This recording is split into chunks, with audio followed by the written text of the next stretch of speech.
Welcome back to my channel, or welcome if this is the first video you're watching, even though it's only my second video.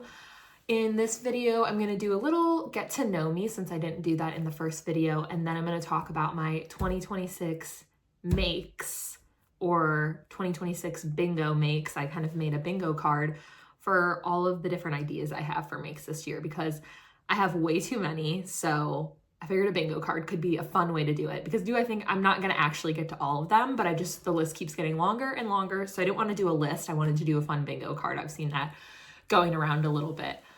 So a little bit about me.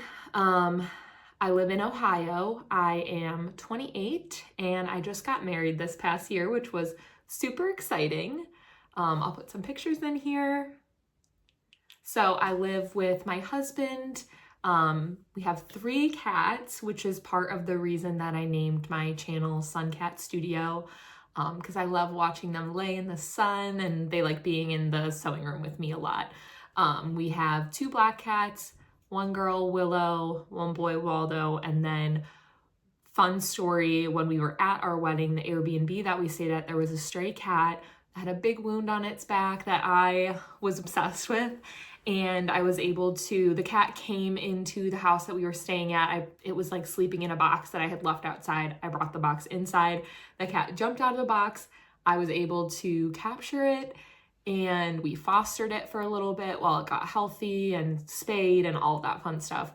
But then we adopted the cat. I'm obsessed with her. She'll probably all of them will probably make an appearance at some point in videos that I make. But her name is Meraki and named after the place that we stayed.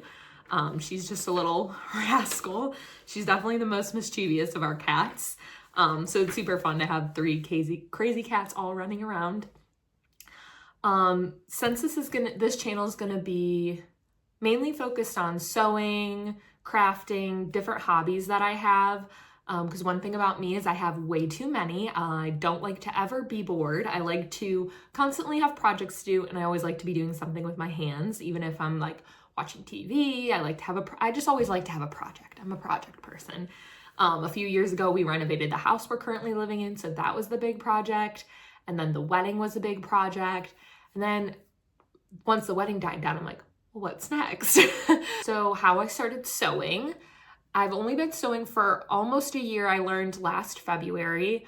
For some reason, I got this crazy idea that I was going to sew little tote bags for each of the girls that were in my bridal party to give to them as little gifts on the Bachelorette. Fill them up with fun stuff, and that way I could make the totes, because I liked the boat tote trend, but that way I could do the totes like custom in a fabric that they would like.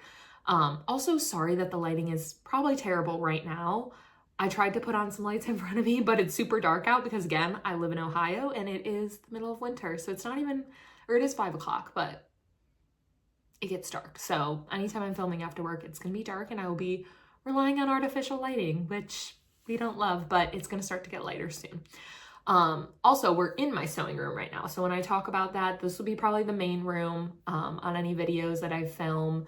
But going back to what I was saying about how I learned to sew is, so I had that idea. My one aunt that I'm close with has always sewn her entire life. She's sewn things for me in the past. So I just asked her and I was like, hey, do you think I could learn to sew these tote bags? Like this was like in May and I got married in November. I was like, do you think I could learn this? Like, it was not in May, it was in February. It's like, do you think I could learn this?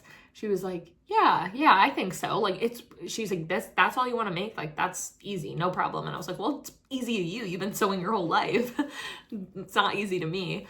But I went over to her house and she did a tutorial with me. We made a pair of just like pajama shorts. And I just bought a cotton. She's like, just go buy a cotton. So I went to Hobby Lobby. I had no idea what I was doing. So I just looked through all the fabrics. I'm like, okay, all these say cotton. This one's really cute. So it's probably not a cotton that I would use now for sewing like clothing. It's maybe more of like a quilting cotton, but anywho, I liked the print on it. So I brought that to her house. She told me how much to get and everything. And when I got there, she truly took me through like step 1 to the finished product. She had me cut the pattern pieces out, and then work through putting the piece together. Funny thing is it was a really old, she only uses like paper patterns, like that you would have got at Joann's, etc. So there's no video, it's just the written instructions. There was one point that she had never made this pattern. There was one point that we both got so confused. We kept putting the things together wrong. Like we seemed ripped probably 3 times. And then finally we figured it out and were able to make the shorts. It's so fun. It was a really fun experience. And I so appreciated her taking the time to teach me, because I feel like it helped me to catch on to sewing pretty quickly, and then also to feel confident in going a little bit further and making more projects from there. Because I'm definitely like a hands-on person. I need to see and do to learn. I can't learn from like watching a video or just hearing someone do it. It'll definitely take me a lot longer to figure it out that way. So it was nice to have like a hands-on lesson of even just like how to wind the bobbin, how to turn on the machine, what all the dials do, which I still look up sometimes if I forget. And she also lent me one of her old sewing machines. So I have a Husqvarna, I'm not sure if that's how you pronounce it, Emerald 118 sewing machine. It was her daughter's that she doesn't use right now, so she lent me that. And then I got so obsessed with it, I ended up buying a Brother embroidery / sewing machine. And I use that one a ton for embroidery projects. I haven't sewn on that one a ton. I'm starting to learn to sew on it a little bit more because it has more decorative stitches, can do buttonholes, all that stuff, whereas the other machine is definitely more bare bones. But I actually love it. I think it's easier to work with, so I mainly sew on that one. And then if there's a feature like buttonholes or anything, I will switch over to the other machine. But I always put off doing that because I hate rethreading then another machine. Still have those pajama shorts to this day. Now looking back at them, it's cool to see the first thing I ever made, because I would do it completely different, but it was a good learning experience. And learning to seam rip and that it's okay to seam rip was a good experience, because I definitely do that still a lot now, and have learned a lot. From there, my second project was a quilted coat. So I went from making probably like an incredibly basic pattern to saying like, I'm gonna make a quilted coat, because I saw videos of people doing it, and I figured it out. I truly believe that if you want to start sewing, if you learn the basics, learn the stitches, kind of learn how things work, if you find a pattern that has really good instructions, and perhaps if they have video tutorials, I started sewing with a lot of Sydney Graham's patterns because I liked that she had video tutorials. I made her skyline dress and lane pants, and she walks you through literally step by step, and you can see, again, I'm a visual person, you can see the visuals. So I would highly recommend finding someone who has really well-written patterns and who has video tutorials of the patterns, because that will make it almost foolproof.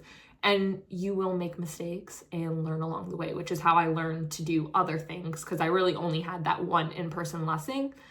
And then from there, I just taught myself. I made mistakes, and then anytime I made a mistake, I'd Google, okay, how do I fix this, and figure it out from there. And I've definitely learned a lot of skills since then.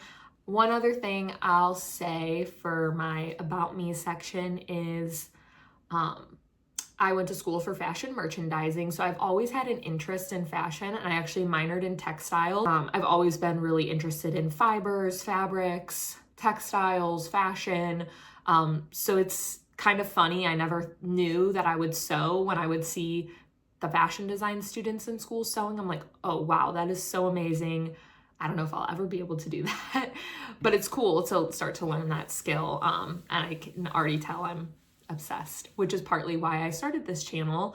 I wanted to have it as a place to document the things I'm making, but also to connect with other people that sew. None of my friends are close people to me in real life sew, other than my aunt. So I think it'd be cool to have people to connect to online, to be able to share what I'm working on. I love watching YouTube videos from other creators. YouTube is like my TV. I like watching YouTube better than TV. And then a few other things about me, I guess, is I really love traveling, so I'll probably include some of that on this channel. I love baking, cooking. I make sourdough. My husband and I are both very outdoorsy. We really like hiking and spending time outside. I like to have a lot of hobbies. So I'm always busy in my free time. I would say my primary hobby before getting into sewing was reading. I still read a fair bit, but not as much as I was doing before because sewing definitely takes up a bit more of my time. But I love reading fantasy, lit fiction. So I'll probably include books in my channel, travels, hiking, getting outside. I'm also a certified yoga teacher. I don't teach regularly anymore, but I do sub here and there. So that's something I'm also really passionate about is like health, wellness, fitness. So you'll probably see all of those things at some point combined into videos that I'm doing because I want to focus on sewing, crafting, making, knitting, maybe crocheting, but I'll also probably include other aspects of my life. Okay, now I'm going to go on to my 2026 making goals or my bingo card, which I'll share right here. So cute. I just made a template on Canva and filled it out and made it look really cute with the colors that I've been using for all this stuff for Suncat Studio. I'll post the link to the Canva template if I can figure that out.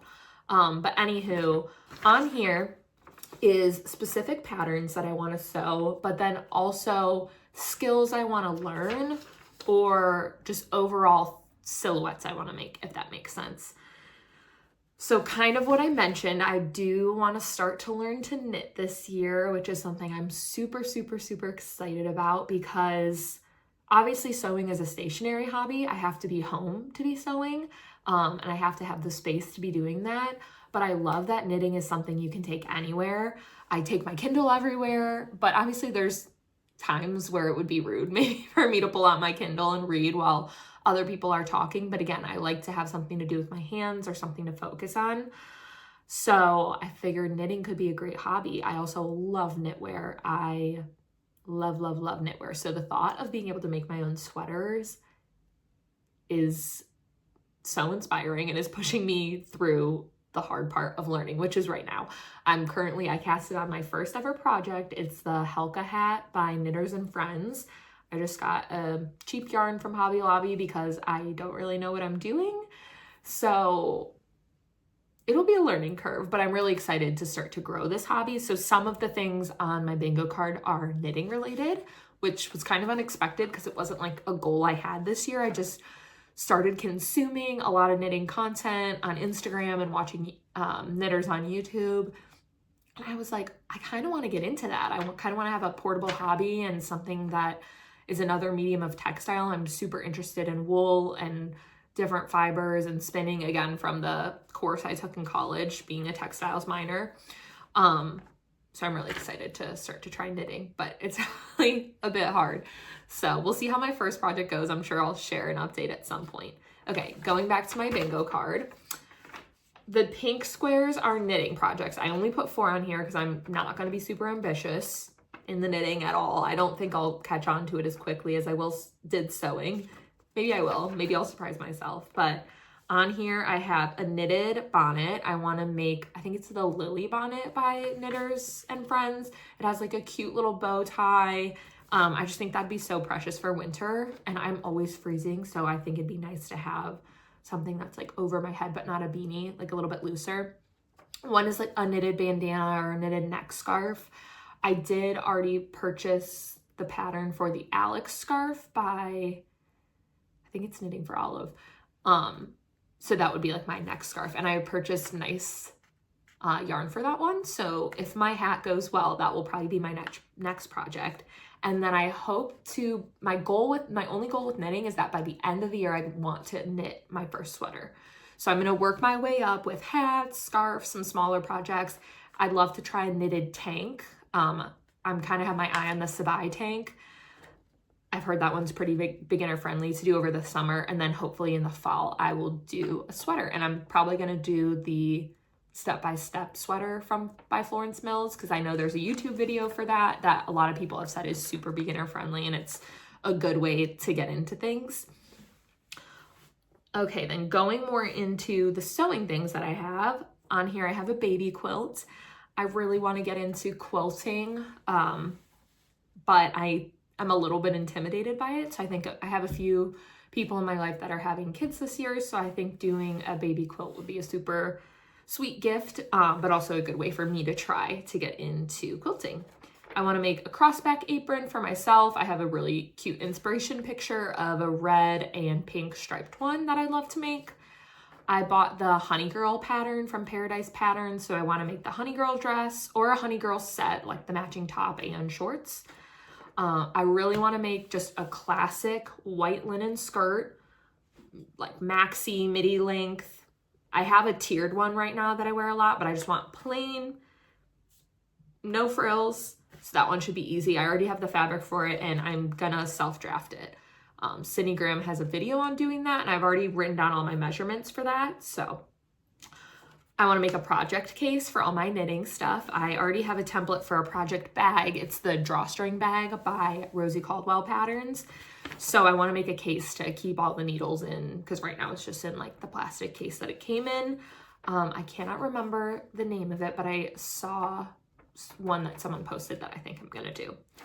And then this is what I mean by just skills I want to learn. So I put sewed with lace. I have not really sewed with lace before. I'm planning to make a lace beach skirt out of an old tablecloth I have for Hawaii. So that will hopefully accomplish that goal. A sheared dress, which is also on my Hawaii list. Lettuce hem PJs. I have a pattern for that from Sewing with Solana. And yeah, lettuce hem will be a new skill for me. But I think those would be really cute to wear in the summer. I really want to make a Barton jacket. That's probably up there in like my top 10 makes of the year. That'll probably be more in the fall. And I have quite a few different ideas of what I want to do, but it'll probably be olive green because that is my favorite color. You'll notice that I definitely have a color palette. I love neutrals, obviously, and then greens and blues are probably the colors I gravitate towards the most. Maybe some pinks too. But I love like olive green, sage green. I feel like that color looks really nice on me, but I also want to get into brighter blues as well. But that's probably a lot of the color scheme you'll see on my channel. I try to branch out sometimes, but that's what I like the best. I have a blanket coat on here mainly because there's someone on Instagram that I follow that makes them all the time and they look amazing. And I'm super inspired, but I don't know if I'll get to this. So we'll see. The next one is sewn with a knit. So I've never sewn knit fabrics. Again, that's part of my Hawaii sewing plans. I'm doing a tube top out of a knit. Last year, I made myself the Sid Graham Skyline dress for my birthday. And it was the first time I had bought really nice fabric and put a lot of time and effort into sewing something. And that was kind of like my birthday present to myself. I actually didn't finish it by my birthday, so I'm gonna get ahead of that this year. I wanna do the Ella dress by Silver Saga Patterns. I'll just put a picture of it right here. It's so pretty, so drapey. I just feel like I would feel so beautiful wearing that. So I want to make that. Lane shorts, which actually I can already check this one off. I've made 2 pairs of lane shorts this year because I'm bringing them to Hawaii. Super easy, just the lane pants, but shorter. Again, Sydney Graham has a video on her channel of how to hack that. I want to make a sewing machine bag so that way I can transport it if I'm going somewhere for a while and gonna bring my machine with me. I've seen a few patterns that I'm gonna look into. All of my Instagram feed this past fall and winter felt like it was the Hurry Home and Rue Coat Quilted Coat collab. And I'm obsessed with them. All the little house quilt blocks in a coat, like you're kidding me. So that's something I'd love to make. I feel like that's incredibly ambitious, just knowing how much time it will take. But my idea there is to kind of make it like a similar aesthetic to our house. We live in a like a pale baby blue house. So I think that I could do a really fun color palette there. But if I don't get to that this year, that'll definitely be a next year make. I'd love to start on a personal quilt. And I'll caveat this one and say, I can cross it off if I at least start on a quilt for my husband and I. I have a lot of patterns and ideas I'd want to do for a quilt for the 2 of us. And I think that would be something really special, but I also don't want to rush that because I would want it to be something that we have forever. Sewn with silk, which actually I can already also cross off because that's part of my Hawaii sewing project. And I already made a silk scrunchie and a silk bandana. And I'll be working on my silk dress this weekend. The bandana and the scrunchie were like a warm up to make sure I could sew with the fabric before I ruined the dress. It's already all cut out. The Alma dress pattern by Viola Fiona is one I've been eyeing for like over a year at this point. She originally made it in denim and then she made like a white linen one. And I just think it's such a cute summer dress, but you could also probably layer it into the fall. So that's what I want to make. I want to make myself some sort of Christmas dress. I love like the Damson Matter inspired tartan dresses. So I have quite a few ideas there. We'll probably hack one of the Silver Saga patterns because that's what I've seen a lot of people do for the aesthetic I'm going for. I can put some inspiration pictures here so you can see what I'm thinking of. But that'll definitely be later in the year. And then the Celine blouse by Silver Saga Patterns, which I already have the fabric for. I do need to purchase the pattern, but again, love the silhouette of that blouse. I feel like it could be a really good staple in my closet. I just want to do it in a plain like white linen fabric so that it's something that I'll have forever. So those are all of my 2026 make goals. I think some of them are a bit of a stretch, and then I think there's some that are completely attainable. So we'll see where I get this year, but I'm super excited to have a fun little bingo card to cross off, and it will give me motivation to finish all my projects. Okay. Thank you so much for watching if you stuck to the end of this video. If you'd like to like this video or subscribe to my channel to see all of the things that I talked about that I'm going to be filming and sharing hopefully on this channel, then click subscribe. Otherwise, I hope you're having a great start to your new year.